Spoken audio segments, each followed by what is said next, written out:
He's the reigning world champion. Will you welcome the brilliant rocket himself, Ronnie O'Sullivan.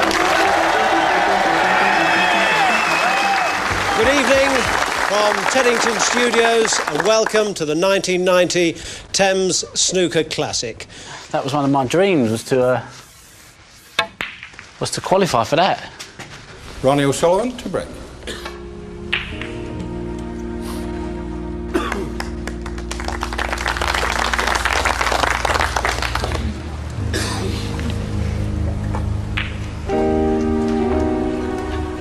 Great shot there from Ronnie O'Sullivan.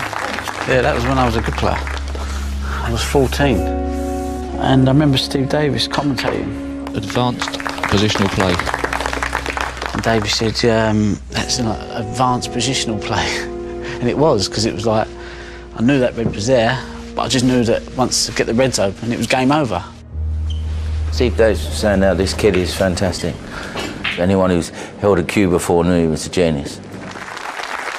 I was ready at 13 or 14 to play top professional snooker in hindsight. I didn't know it at the time, because I just never had that belief in myself, but I was getting the results. I was beating Willie Thorne on his own table at 14, but at the time I never thought anything of it. But I was ready, you know, I was playing a man's game at 13, or a professional game at 13. Ronnie was always fearless. You know, and that was something which hadn't come into the professional game. At the time, the top pros were percentage players, where they would calculate the risk-reward ratio of every shot. Ronnie never played percentages. Well, here comes Dad, Ronnie Senior. His dad's a good snooker player, he's a good hurdler. That was a tremendous performance. Ronnie Junior, first of all. Are you really only 14? Yeah. Just 6 weeks ago. I'm 14. He's my biggest fan. He's my biggest fan. I get embarrassed sometimes when he starts talking about him. Like, oh, close my ears, like, shut my eyes, like, saying, be quiet. But he's proud, you know. He's proud of me, you know, and, yeah, but I don't like it when he praises me. I hate praise anyway. Dad, stop running away. Come here. I know you're a bit shy. Tell me, when did you realise he might be a good snooker player? When he was beating me. You're pretty useful yourself, are you? Useless. I was playing for a few quid, he was taking a few quid off me, and I turned it in then. If I was left to my own devices, I'd be on a beach in Spain, putting deck chairs up, having a coffee, reading the paper, and just plodding along in life. I'm a plodder, really. You play fairly quickly. Well, when you're playing well, you do play quicker, you think quicker, and all the ball seems easier. No nerves about being on television? No. As long as Dad isn't sitting in the front row, that's right, isn't it? You don't like that? So Dad knows his place, and you certainly seem to know yours, Ronnie. Well done. Thanks. Yeah, so that was my first debut on telly. It was all downhill after that. Was.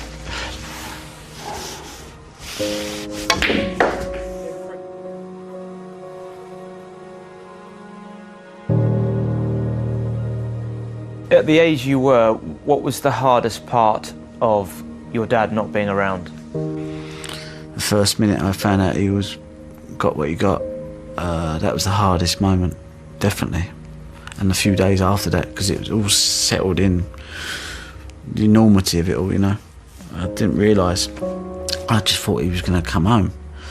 I just thought, go through the thing, everyone was saying, you know, it wasn't, you know, it was just an accident, really. Just, you know, for two people in the wrong place at the wrong time. You know, so for me, I didn't expect it. So to hear it at the age I was it killed me. Killed me, man, done me. You know, I just didn't know what to do. I was like, oh, done me. So that was the hardest bit. And then having to realise what people were there telling me was like, you know what, he ain't coming home for 20 years. What do you mean? I mean, minimum 20. I was like, I couldn't get me around it. I thought, well, that's it, he's gone. Forget about him. That's it. And then I come down the house the next morning, I got out of bed and it was quiet. The house was quiet. Because he ain't quiet, he kind of like chats and he's a people person. It's difficult to get inside a young man's head, you know, when you haven't got a father figure that was so important in your life is no longer there. I was demotivated, if you like. No one was there to tell me what to do, and I needed it. But you still feel in a way that it's still you and him against the world. It's like a crusade. You know, no one believed in Ronnie more than Ronnie Senior, and no one was closer to Ronnie Senior than Ronnie Junior. Then I become 17, 18. I thought, I'm a man now. I need to kind of like sort myself out, you know. It's now become a job. It's like, okay, you know, a job plus I need to fulfil my potential.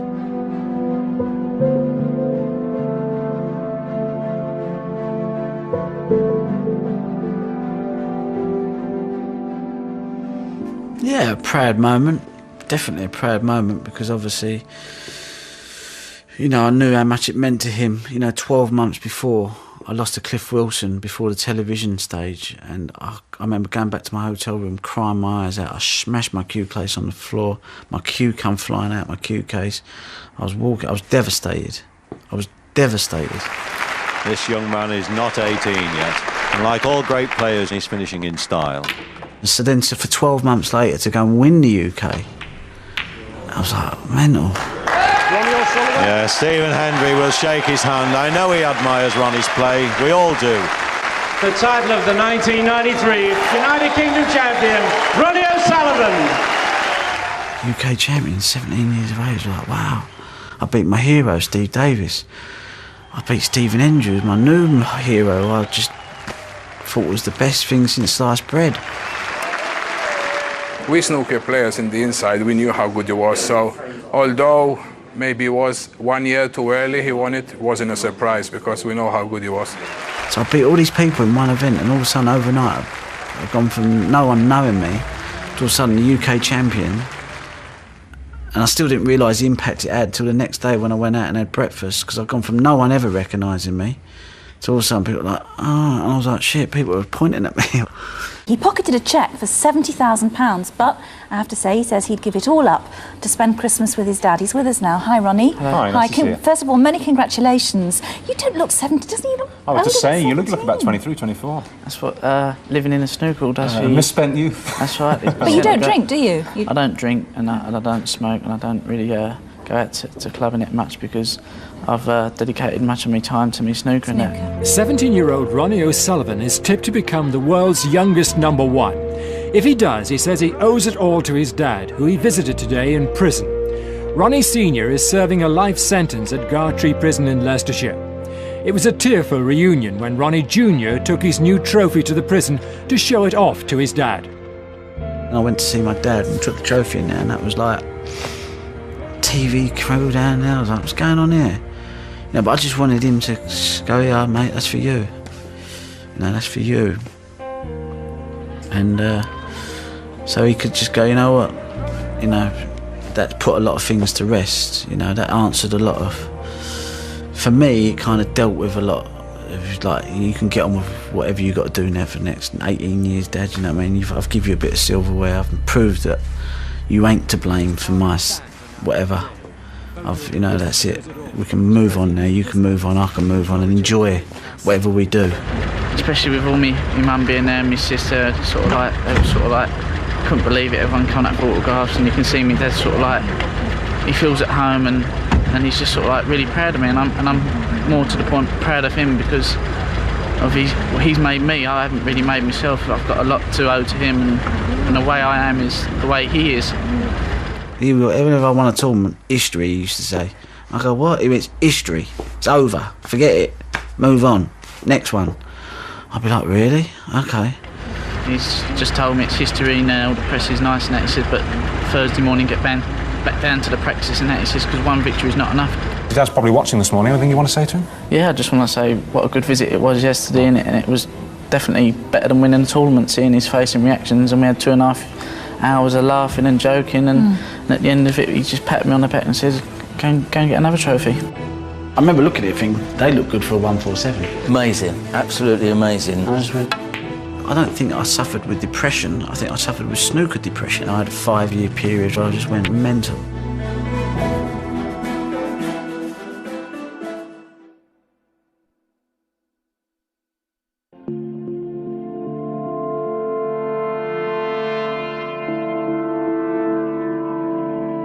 This is a picture Damien Hirst done for me, my friend, and it's my first 147, 5 minutes 20 seconds, and I remember when I first see it, I went, that's my first 147, without Damien even saying anything.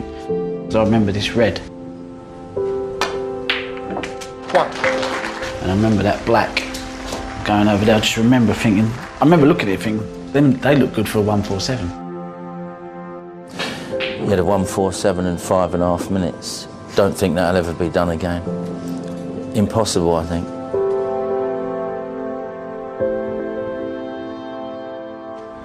One more red and the frame's safe, but Ronnie's got other things on his mind, and so has everybody in the audience. Could be a 147. I don't believe this.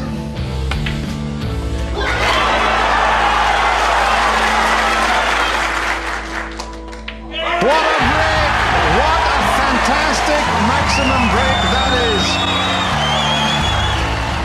is! You know, that can never be beaten. He was absolutely playing speed-wise twice above himself. And then I spoke to Ronnie. I said, why did you do that, Ron? He said, because if I stopped and think, I would have missed. I remember watching it thinking, God, there's a lot of queue overhanging. And I just went like that. Just a bit of magic in sport, that was. Amazing, absolutely amazing. Like 2 hole-in-ones on a trot, something like that. When he made that, he kind of made his name through that, and then ever since then, people have just loved watching him, and you really don't know what's going through his head, so people just tune in to just see what he's going to do. Alex Higgins was 14 years older than me. I'm 14 years older than Ronnie O'Sullivan, and now you've got Judge Trump, who's 14 years younger than Ronnie, so maybe there's always going to be an entertaining player out there. I'd say everyone sort of my age who's got into snooker has probably modelled their game on him. When I first started playing, I used to play really quick, just to play like him. Did you always play fast? Yeah, I was always a quick thinker. I had good technique, but I used to think quick, so I'd see the shot early. So I was quite a consistent player, but I was quick, which was kind of not heard of really, because you was either methodical and slow, or you was quick but a bit flamboyant with your technique.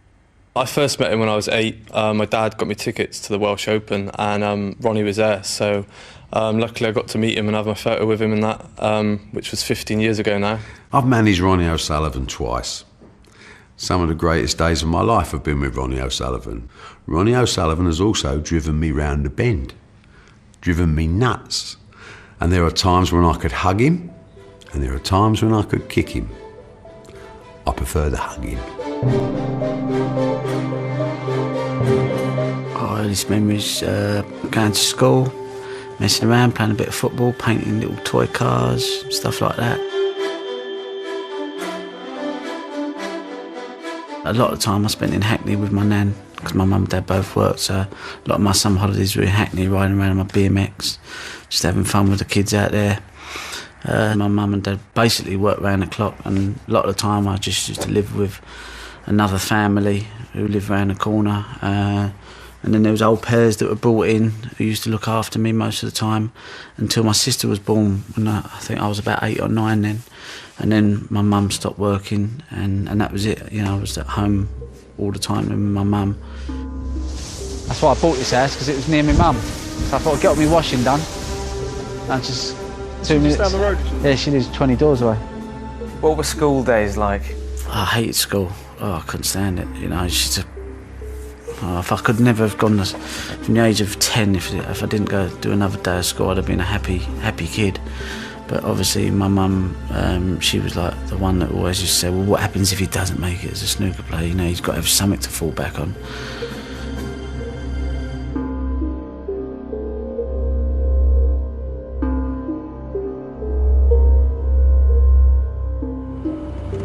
You know, I had a 5-year period from the age of 19 to 24 where I just went mental. My dad was banged up, my mum was away, I was up that prison, then visit my mum here, and I'd lost my licence, and I just thought, you know what, I just lost the plot, and I just went out and had a good time for 4 or 5 years, and just... What do you feel about that? I'm just gutted, you know. I knew in the back of my mind that my dad was there going, you know what, up in the morning, run, do your 3-mile run, get showered, down the club, 10 in the morning, back home for 5, have your dinner, in bed by 9, early nights, up in the morning, boom, fine pin, healthy body, healthy mind. I had that voice in my head.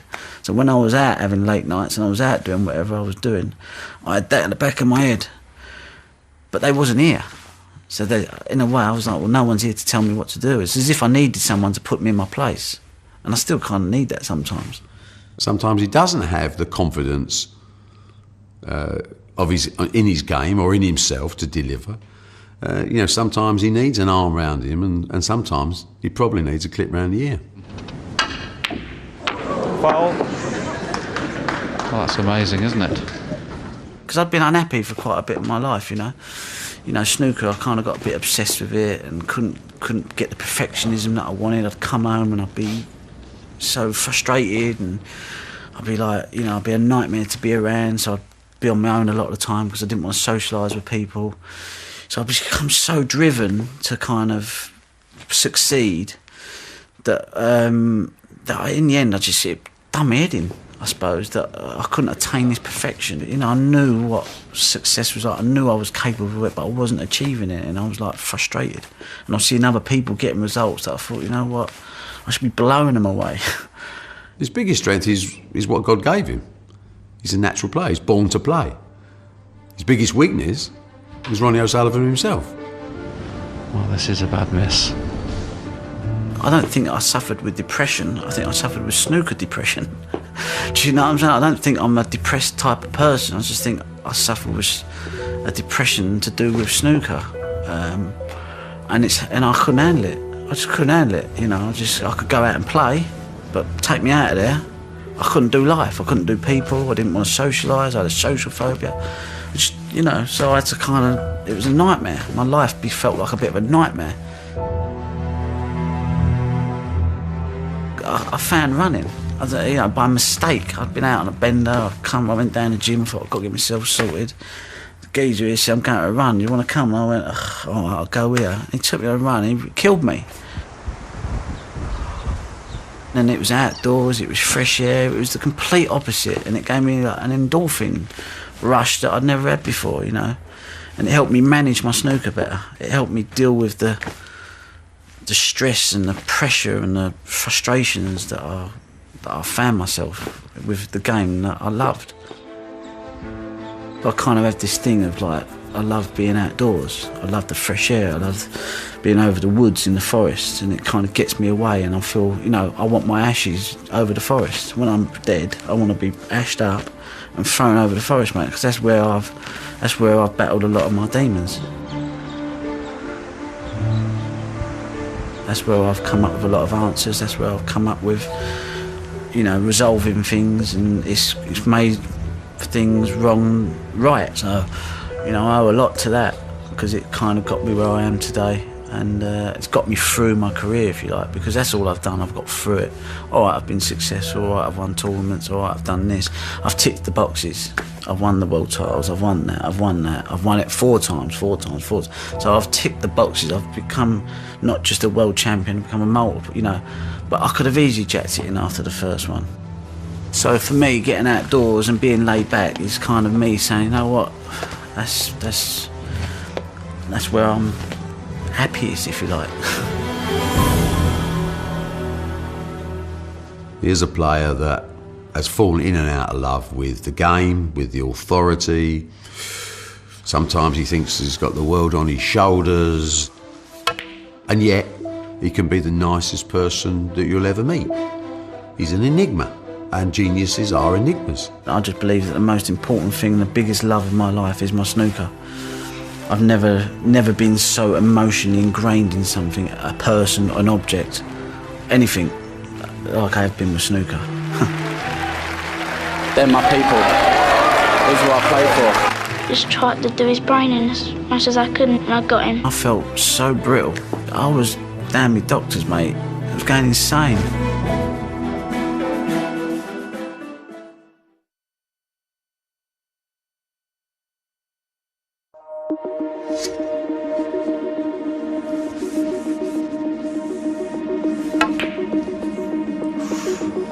pressure.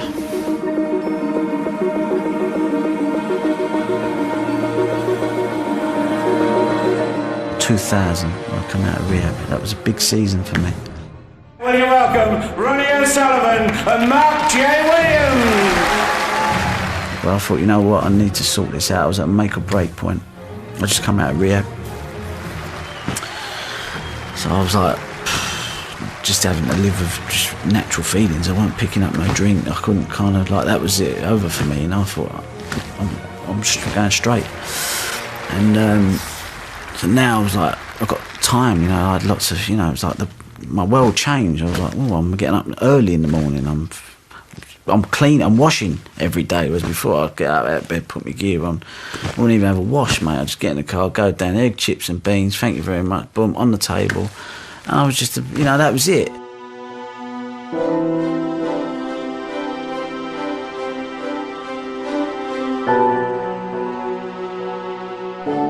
The week's major attraction, Ronnie O'Sullivan. Now I'm getting up, I'm going for my run, I'm fit, I feel like my eyes are, I'm seeing things. It's like, wow, I've got this new intensity about myself. At 4-1 to Mark Williams, the world champion looked as though he was on course for the £100,000 first prize. Now it's wide open, 4 frames each. So I kind of started, you know, working on my technique, working with a coach. I'd go to Bristol once a month, and some days I'd be up there and I'd be like, oh, I'll be so tired. Well, I've been at the table for 6-7 hours just working on stuff. Ronnie O'Sullivan, 77 under 3. This fast-flowing, fluctuating final ebbs once more in favour of the fans' favourite. Ronnie O'Sullivan is 6-5 up, on the verge of being the Champions Cup winner. I knew my game needed to change for me to be able to win the world title because I was too inconsistent. The bad habits that had crept in wasn't going to allow me to sustain it for 17 days. So I knew I needed to work on my consistency and know that I could get up and have a formula that I could take to the practice table, and if something weren't right, I could change a couple of things and I was away again. Ronnie O'Sullivan, 91. £100,000 and the Champions Cup. Fresh outlook, new perspective, an improved person, an improved player, and no more popular winner than Rocket Ronnie O'Sullivan. And there ain't much time for fun and games. There ain't much time to have people putting yourself in situations where people want an autograph or they want a photograph or they, you know what I mean? You just have to kind of make sure that you're in a safe place sometimes where you can just recharge to go and do what you need to do, because that is what it's about. How do you feel yourself, Sam? I was emotional because I've obviously been through a lot of stuff in the last few months, and I was that close to quitting the game, and I've been saying it for a long time, and I've just had to get my life in order, and thankfully I've managed to do that. And life to me is much more important than this green baize and a bit of wood, because that's ruled my life for the last 6-7 years, because I've always wanted to give the public what I know I'm capable of, and I haven't been able to do it. And even though I talked about letting go of it, I couldn't walk away from it. I just couldn't do it. It wasn't in me. I hadn't achieved what I knew I should have achieved. So it was like I had to keep going. I'm just going to enjoy my life, and I'm going to be playing snooker for a long, long time, and I really appreciate all these people here, because they're my people. These are who I play for.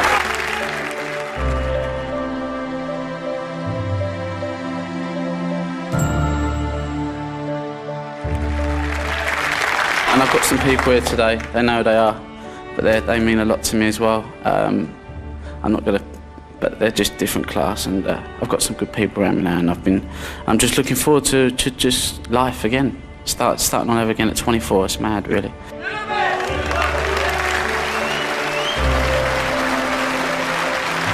great champion, Ronnie O'Sullivan, ladies and gentlemen. Even during those big victories, how much were you battling with it? Yeah, I mean, I remember doing a radio interview in 2001. I mean, I was going into that World Championships as clear favourite. Out of 12 events, I'd won 6. Everyone around was saying, well, he's guaranteed he's going to win it. But I was suffering. No one knew that a week before that World Championship, I was down with doctors, mate. Couldn't even, social phobia, I couldn't be around people. And the girl I was with at the time, she was really concerned, you know. She was like, wow, this is not, you know, you really ain't well. And I went to Sheffield and I was in my room and they said, can you do a radio interview? And I felt so brittle. I couldn't, I said yes. But I thought, how am I going to get through this and not let them know that I'm suffering? So I thought, we'll go with it. And so I was blabbering on. I was like spurting these words out. I was like, ugh. I thought, what am I saying? And I just went to her, I said, you know what? And it was live. I said, you know what? I said, I really ain't feeling too good. I said, I'm suffering here. I said, talking to you. I said, I don't want to be here. I said, I'm struggling. I thought, I can't hide this. I can't hide anymore. The more I tried to hide, the more I tried to not let people know I was feeling, the more I was feeling like, I felt like I was going insane. And they went, oh, we just hope you get better. We'll call the interview off. We wish you the best of luck, whatever you do. You know what I mean? I was like, okay. Put the phone down. And I phoned the Samaritans up. Someone said, phone the Samaritans up. So I was like, I started chatting to this woman. She went, you ain't going to kill yourself. I went, well, I don't feel too good. I said, but I don't think I'm going to kill me. I said, because I knew that if I'd stopped the snooker, a lot of my demons would have gone. But like I said to you before, I couldn't walk away. Because I still had to do what... I had my dad in there. And every time he said, I see you on the telly, he said, it's like a visit for me. And I was like, oh, I've got to play. Because that's all he looked for. He said, the only things I look forward to are visits with you. And should you come and see me once a month? And I'd be like, okay. So that was a kind of pressure in itself. But I loved seeing him. And I wanted to see him. And then when he said to me about watching me on the telly, he said, I love it, you know, put the kettle on, see you. He said, like a visit. He said, I sit there and no one comes in. He said, because I don't like anyone rooting for the other player. He said, so I heard this and I was like, he's got another 10 years to go, so I've got to at least play for another 10 years. But I didn't feel like it. I felt like I just wanted to walk away, but there was that pressure there of trying to do the right thing for somebody else. Ronnie's had every coach there is in the game, I think. You know, he's tried all different coaches, you know, just to get inside their heads, and you know, probably most of them tell him stuff he already knows, but he's been, you know, right the way through the card. You know, he's picked everybody's brains, and he's at peace when he's you know, when he's confident and he's at peace. There's no one can beat him. I knew I needed to kind of find some sort of game that could survive and get me through. And I worked with a coach for a year and bang, we won the world title.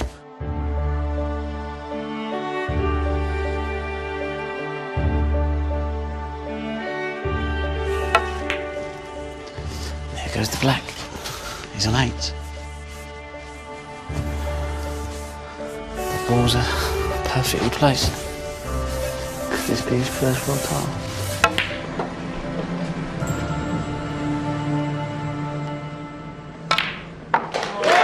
No mistake, and it was effectively match ball that time.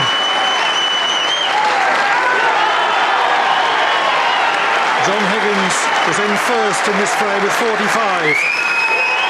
but Ronnie O'Sullivan wins the Embassy World Championship.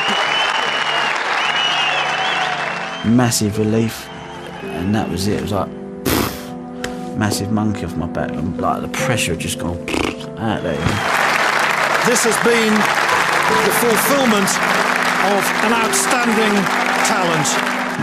It's a fantastic feeling for me. Obviously, winning the Embassy World Championships was a great feeling for me and everyone around me. You know, we've worked so hard for that, but obviously I want to put that to the back of my mind now. I started to win a few tournaments, I started to pick a few trophies up. I started to feel good about it, and I was like, God, why didn't I do this from day one? Because I was meant to be the youngest world champion at the age of 11, 12. I just got off on being in a snooker environment, and you know, I was just around adults all the time, so it was good banter. The lads were always taking the mick out of each other. There's always people playing pranks, you know. It's like its own little soap opera at the club, you know. There's all little... He was going out with a... It was just all a bit of a it was a good buzz, you know. If I wasn't there, I felt like I was missing out on something. My uncle got a table for his son, and I went over his house. And I started playing that, and I thought it was good. I couldn't knit a ball to save my life, and then my dad got me a table at Christmas, and I weren't allowed to play on it until Christmas. And we had it in for 2 weeks, and he kept saying, no, you're not playing on it. And I used to cry, and he used to play all his mates. My dad kind of invested a lot of time and money, if you like, into supporting me, making sure that I could get to tournaments, making sure that I could get taxis to the snooker club, make sure my table bill was always paid, my food bill was always paid. All he asked was for me to not mess around and when I was there to put the effort in and not play the fruit machines, because I went for a spell of playing fruit machines. I couldn't help it. I was like £200 jackpot. I was only like 9. I thought I've got to have some of that. My dad used to come in and think, God, that's a big bill, 70 quid. He used to wonder what I was spending my money on. He said, and then one day he come in and my dad put a couple of quid in the fruit machine. He said, and I just see this little head pop up. He said, you were looking under the reels. He said, and then I realised where all the money was going. What kind of things would you get up to in the club then? You wasn't allowed to bring your own food into the club, but I just wasn't going to eat their burger and chips and their fried food. I was on a health kick, so I'd bring in my own food, my own sandwiches, and she'd go, you're not allowed to bring your food in. I go, oh, I'm really sorry. I said, but you got a spoon for me yoghurt and that, and she'd be fuming. You could see there was smoke coming out of her ear rolls, but you know, it was just little things, you know. I mean, there was a lot of banter with the other lads, you know. It was just good fun. How do you feel when you watch snooker on the television, you see the Steve Davises and everybody else? Is that where you're headed? Yeah. Yeah. How big do you want to be? 5'10". Yeah? Yeah. He obviously meant how big did I want to be in the sport, but I said I want to be about 5'10". And I just remember everyone laughing. I thought, what are they laughing at? But then, like, obviously, when I watched it back, I was like, oh, OK. I know why they're laughing now. But that's all I wanted to be, was 5'10". I thought that was the perfect height for a snooker player. No good being 4'9". I never made it. In a way, I bullied people on the table without really knowing it. But I just knew that if there was a red on, I was going to clear up. Really set my mind to it, really concentrated, and I really slowed my game down because he's a very fast player, and just tried to do his brain in as much as I could, and I didn't, and then he started missing balls, and I got him, and then I won the game 3-1. The obvious question is, what do you make of Ronnie O'Sullivan? Only 14 6 weeks ago. That's right, a great player, and I've played him in a couple of exhibition matches and proved today that he can do it in front of the cameras, and I don't really think that even Stephen Hendry was putting the no sort of breaks on the television at 14. But I kind of learnt off of Steve Davis, if you like, when I was a youngster. That was who I wanted. He was my role model, so I used to copy everything he used to do. I used to watch all his videos, all his games. I'd watch how he'd walk around the table, his cue action, everything. I mean, I copied him to his waistcoat, his shoes, everything. You know, there wasn't anything I missed out, you know, because he was my role model. So would you watch Steve on TV and sort of make mental notes about how to dress and how to play? Well, a lot of it was visualisation, really. You kind of visualised how he got down to the shot, where his body was, where he was on the table, where his arm was, how his arm was bent, where his head was situated, where his shoulders were. I'd studied the whole lot, how his leg was bent, this one was straight, you know, the levels of his hips. I studied him like you wouldn't believe. Bang on that left eye, I like it. I suppose it was obsessive if you look at it now, but I think you need to be. For me to have got to that level, if I wouldn't have been thinking like that, then I could have just been, you know, an average player, but I didn't want to be. I didn't realise I was what I wanted to be. I just knew that if I was going to do it, that he was the man to follow, and I had to follow every little detail to the last, and every little detail mattered. He loves his kids. I remember him looking around and go, wow, what is that? I wanted to win more world titles and got the flavour now. Success was lovely. Don't ever doubt me. Don't ever tell me that I'm gone. I will let you know when I'm gone.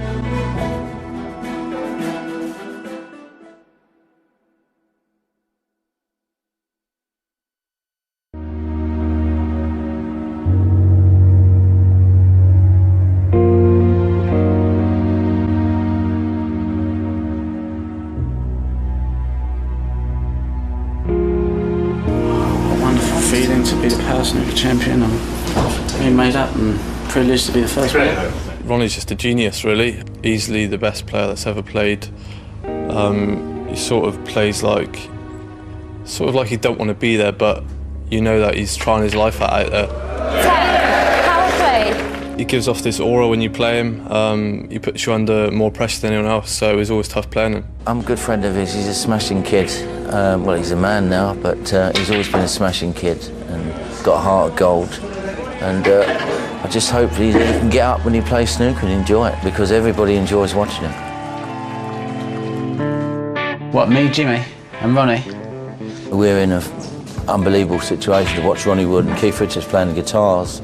It was a nice hot day, I remember it. So he was having a few drinks. We was sort of having a few drinks with him, and then they sort of told us, you know, you have a game of snooker. And then Ronnie said, come on, we've got to play snooker. So I was like, all right, so we went and played. And we'd been up all night, and if I remember it, it was like out of 11 frames, there was 10 centuries. So that was an amazing bit of snooker. He beat me 6-5, I remember it. I do remember it, I've got quite a good memory. I bet that was a great night as well, wasn't it? Can't remember it. He can. And I remember Counter Keith. I was just drinking vodka and orange. So I was like a little bit, that's probably why I was potting all the balls. And he kept going to get me my drink. And then halfway through it, he went to like, Mozart. And I remember watching Mozart when I was at school, and he was like this genius pianist. So for Keith to say that, I was like, oh, he must be impressed by this, you know?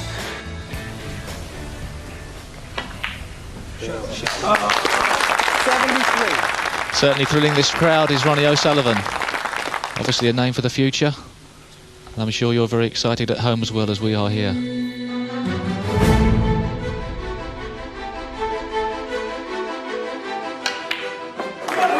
O'Sullivan, 22, frame on the match. Quite simply magnificent. He takes the Embassy World Championship as the Crucible audience give him a standing ovation. I wanted to get better. I wanted to win more world titles and win more UKs. I got the flavour now. Success was it was lovely. Ronnie O'Sullivan becomes the 2008 world champion. I felt good. I felt happy, you know, and I was like, okay. So I just kept going and kept going and kept going. And then I had spells when my game would fall off. But, you know, I had someone to work with and things in place to help me keep on track.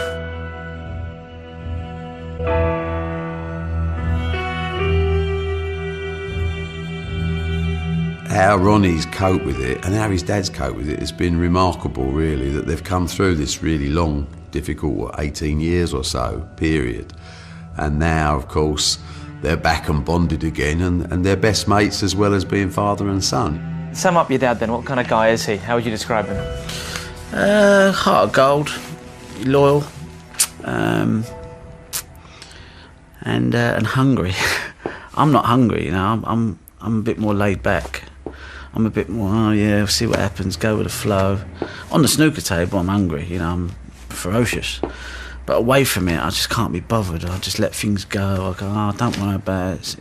You know, if someone's done something wrong to me, I go, that's all right, I don't care, you know what I mean? I sometimes feel I'm too laid back to let too many things go. And really I should have a bit more of a, you know, go-get type of attitude, you know.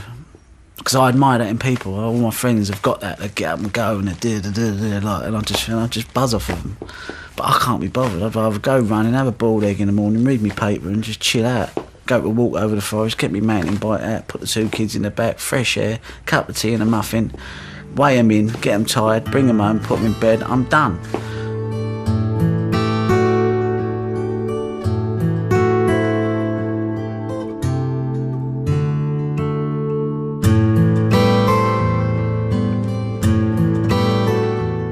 You don't realise until the first one comes, like changes your whole, you know, there's a reason to go to work now, whereas before I was like, you could just go along with the flow, if you like, but then when someone else comes into the world, you're like, hold on, I'm now responsible for this little thing here that don't know how to eat, it just poos in a nappy, and when you go out the door, you go to work, you go, right, I've got to go and do it for them now. This young lad is making the game look incredibly simple at the moment. Ken, There's some shots I can't play, which I used to be able to play when I was 12, 13, 14, which separated me from the rest. Now and again they come into my game and it falls into place, and then I'm away and I can't be caught. You know, they can't stay with me. Like this year's World Championships, I spelled, I went bang, bang, bang, bang, bang, and there was nothing that anybody could have done. Final frame of World Championships. The crowd are going wild. I could put that ball anywhere on the table. I could dominate, I could attack, I could out-safety him, I could out-pot him. There was nowhere that they could go with me for certain times in that World Championships. The crowd now realise that it's all over. The win this year was a statement of what Ronnie O'Sullivan can bring to the game of snooker. And it's that entertainment, it's that wow factor, the X factor. It's going to be emotional here in the Crucible Theatre. What a performance from Ronnie O'Sullivan. 3 times a world champion. It's now 4. Your champion, Ronnie O'Sullivan. For little Ronnie to come to the World Championships, that was the best buzz. And to have him there for the final day, for me, was just like the best thing, you know, great feeling. And I never get emotional. I always hold back my emotions. I never break down. I try not to anyway. My dad said to me, don't ever cry if you win. I was like, all right. It's little Ronnie, yeah. That's even better, that, because look, he's buzzing with the, look, he's looking at all the little things that come up on the, you know, when they go bang and all them little things. I didn't realise, because obviously, but he was more buzzing with all that. I remember him looking around and going, wow, what is that? That there, he's just posing, isn't he? Best moment ever for me, that. It just felt like me and him were in that venue at that time. There was 1,000 people in there, because it's only a small venue. But it just felt like it was just me and him there. I was going through, putting him last balls, and I was like, come on, hold it down. Hold it down, but it was just like a mental feeling, because, you know, I've been through a lot the last few years, and my bond with him is so strong in a way that it kind of like, it was only me and him now.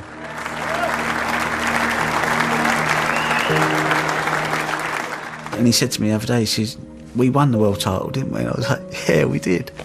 He loves his kids, and it was a wonderful situation for him to get his 4th title. You know, him and Higgins are the 2 best players in the world, and he's levelled him on the world title, so, you know, and he's back playing. You can't gamble on this Ronnie O'Sullivan and know what the Ronnie O'Sullivan in 3 months is going to be like, because his life has always been controversial and always been surprising and never ever predictable. For me, that's like the final chapter. Yeah. There ain't no more chapters to be written anymore.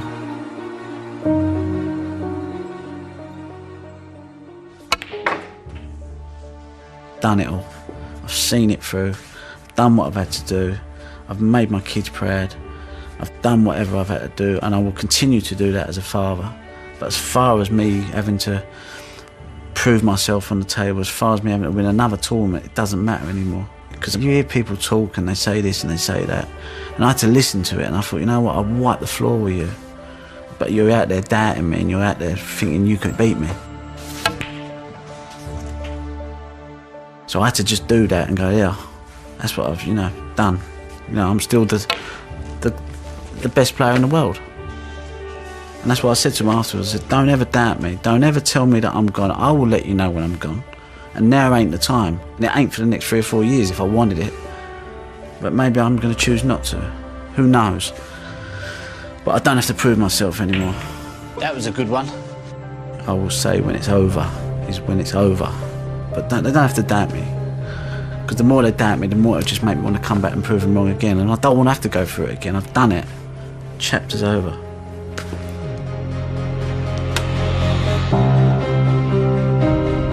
Tomorrow night at 9, Jeremy Wade is tracking a fish known as the ball.